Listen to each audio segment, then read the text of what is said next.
తీయగా చల్లగా. లలిత యశస్వి.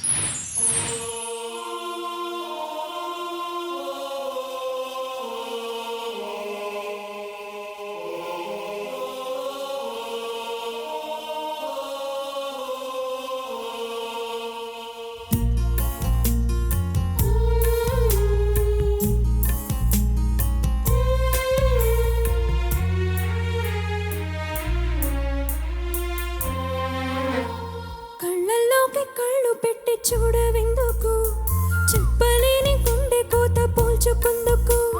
కళ్ళల్లోకి కళ్ళు పెట్టి చూడవెందుకు, చెప్పలేని గుండె కోత పోల్చుకుందుకు. మనం అన్నది ఒకే మాటని నాకిన్నాళ్ళు తెలుసు. నువ్వు నేను ఇద్దరున్నామంటే నమ్మనంటూ ఉంది మనసు.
యశస్వి, నమస్తే సార్.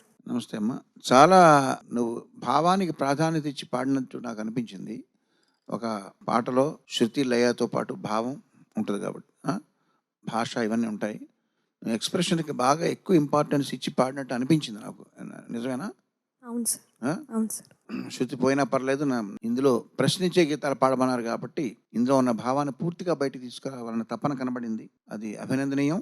బట్ అట్లా చేసేటప్పుడు ఆ ప్రాసెస్లో వాయిస్ కంట్రోల్ తప్పకుండా చూసుకోవడం అనేది ఒక విద్య. అది బాలు సంపూర్ణంగా ఆ పట్టు చిక్కించుకున్నటువంటి విద్యది. అది అది అటు ఇటు రెండు ఇంపార్టెంటే. పాటగా పాడుతున్నారు కాబట్టి అది పాటగా పాడుతూనే భావం ఎక్స్ప్రెస్ చేసేటప్పుడు అది విషాదమైన ఇంకోటైనా ఆ బ్యాలెన్స్ తప్పకుండా చూడాలి. అది ఇంకొంచెం బాగా నువ్వు ప్రాక్టీస్ చేస్తే నీకు వస్తుందని నేను నమ్ముతున్నాను. బట్ ఈ పాట మాత్రం చాలా చక్కగా పాడావమ్మా. Thank you sir. ప్రశ్నించే పాటలు అంటే నేను ఒక చెప్తాను. చరణ్ సార్. బాలు ఆధ్వర్యంలో లతా మంగేష్కర్ గారి చేతుల మీదుగా ఘంటసాల గారి విగ్రహావిష్కరణ జరిగింది. అప్పుడు నీ వయసు ఎంత? 22, 23. 92లోనా? అది 93లోనా? సంవత్సరం గుర్తురాట్లేదు. 92, 93. లలిత కళా తోరణంలో 2021 ఉంటాయి. అప్పుడు ఉన్నావు అప్పుడు అక్కడ? లేదండి, నేను యూఎస్లో ఉన్నాను. ఆ ఫంక్షన్ జరిగినప్పుడు అప్పుడు లేవు. సరే, అక్కడ లతా మంగేష్కర్ గారు చేతుల మీదుగా మెమెంటోస్ ఇప్పించారు మా అందరికీ. అక్కడ చాలా లబ్ధ ప్రతిష్ఠులైనటువంటి గాయని గాయకుల్ని, సంగీత దర్శకుల్ని, రచయితల్ని, లిరిక్ రైటర్స్ని, సౌండ్ ఇంజనీర్ని, ఇట్లాగా సంగీత శాఖలకు సంబంధించినటువంటి మహానుభావులందరినీ బాలుగారు రప్పించి స్పెషల్గా ఇన్వైట్ చేసి లలిత కళా తోరణంలో ఆ విగ్రహావిష్కరణ జరిగిన తర్వాత లతా మంగేష్కర్ గారిని కలిసే అవకాశం, ఆవిడ చేతుల మీదుగా ఒక మెమెంటోని స్వీకరించే భాగ్యాన్ని కల్పించారు. వాళ్ళలో నేను ఉన్నాను. అయితే అక్కడ ఒక ప్రశ్న వచ్చింది, జటిలమైన ప్రశ్న. అదేంటంటే, ఇప్పుడు ఇక్కడ చాలా మంది ఉన్నారు. ఇప్పుడు ఎవరిని పిలవాలి ముందు? దానికి ఏమైనా సీనియారిటీ ఉందా? ఎవరు లెజెండ్, ఎవరు సెలబ్రిటీ, ఎవరు సీనియరు, ఎవరు జూనియరు, ఎవరు ఇప్పుడు పాపులరు, ఎవరు ఒకప్పుడు పాపులరు, ఇట్లా ప్రశ్నలు వస్తాయి కదా. సో ఎవరిని ముందర పిలిస్తే ఎవరు హర్ట్ అవుతారు అనేది ఒక పెద్ద ప్రశ్న, అది చిక్కు ప్రశ్న. అప్పుడు దాన్ని బాలుగారు డీల్ చేసిన విధానానికి నేను ఆశ్చర్యపోయి చాలా అద్భుతం అనిపించింది నాకు. ఏంటంటే, ఇప్పుడు లతా మంగేష్కర్ గారి చేతుల మీదుగా జ్ఞాపికని అందుకోవడానికి ఇక్కడున్న అందరినీ పిలుస్తున్నాం ఇన్ ఆల్ఫబెటికల్ ఆర్డర్ అన్నారు. అప్పలరాజు గారు వచ్చారు. అప్పలరాజు గారు ఫస్ట్. ఆయన చక్రవర్తి గారి దగ్గర చాలా సంవత్సరాలు అసిస్టెంట్గా పనిచేశారు. సినీ మ్యూజిషియన్స్ యూనియన్కి చాలా గురుతరమైన బాధ్యతలు నిర్వహించారు, నీకు తెలుసు. అండ్ మ్యూజిక్ డైరెక్టర్ కూడా. సో అప్పలరాజు గారు వచ్చారు, తీసుకున్నారు. నా వంతు వచ్చేసరికి కీరవాణి అంటే కే కదా, మధ్యలో ఎక్కడో వచ్చింది. సో గొడవ లేదు. ఆల్ఫబెటికల్ ఆర్డర్ను కనిపెట్టిన బాలుగారు చాలా అభినందనీయులు. చాలా ఆ టెక్నిక్ అంతకుముందు ఎవరన్నా ఉపయోగించారా లేదో నాకు తెలీదు. బట్ నేను చూసింది మాత్రం ఫస్ట్ టైం అది. సో నేను చాలా ఆశ్చర్యపోయి ఇట్లా కూడా సాల్వ్ చేయొచ్చు ప్రాబ్లమ్స్ని అని నేను కొన్ని ప్రశ్నలకి ఇలాంటి సమాధానాలు కూడా ఉంటాయి అని చెప్పి కనిపెట్టిన బాలుగారికి మరొకసారి మనసులో నమస్కరించుకుంటూ, బాగుందమ్మా, చాలా చక్కగా పాడావు, అభినందనలు. Thank you sir. యశస్వి, చాలా అద్భుతమైన పాట సెలెక్ట్ చేసుకున్నావు. నిజంగా మనకి కొన్ని ప్రశ్నలు ఉంటాయి. అది వాటికి కొన్నిసార్లు సమాధానం దొరుకుతుంది, కొన్నిసార్లు దొరకదు. ఒక మనిషి మీద చాలా ప్రేమ ఉంటుంది, కానీ సిచ్యువేషన్స్ కి మనం తలొగ్గాల్సి వస్తుంది కొన్నిసార్లు. సో అలాంటప్పుడు మనం పక్క వాళ్ళకి మనలో ఉండేటటువంటి ప్రశ్న షేర్ చేస్తే వాళ్ళు మన మీద ఒక ఒపీనియన్ ఫామ్ చేసుకుంటారేమో, ఒక జడ్జిమెంట్కి వస్తారేమో అని మనం ఎవరి మీద కనీసం డిపెండ్ అవ్వలేనటువంటి సిచ్యువేషన్లో బతుకుతూ ఉంటాం. అటువంటి సిచ్యువేషన్ని సీతారామ శాస్త్రి గారు the way he handle the situation అని అనిపిస్తుంది. ఇది ఒక పాట మాత్రమే కాదు, అంటే ప్రతి ఆడపిల్ల, ప్రతి మగపిల్లవాడు ఎవరైనా సరే ప్రేమలో ఉన్నప్పుడు, ఒకనొక సిచ్యువేషన్లో ఉన్నప్పుడు అలాంటి ప్రశ్నలు రావటం సహజం. కానీ వారు దానిలోనే సమాధానాలు చెప్తారు చూడు. దట్ ఈస్ సీతారామ శాస్త్రి గారు, one and only Sitarama Sastri గారు.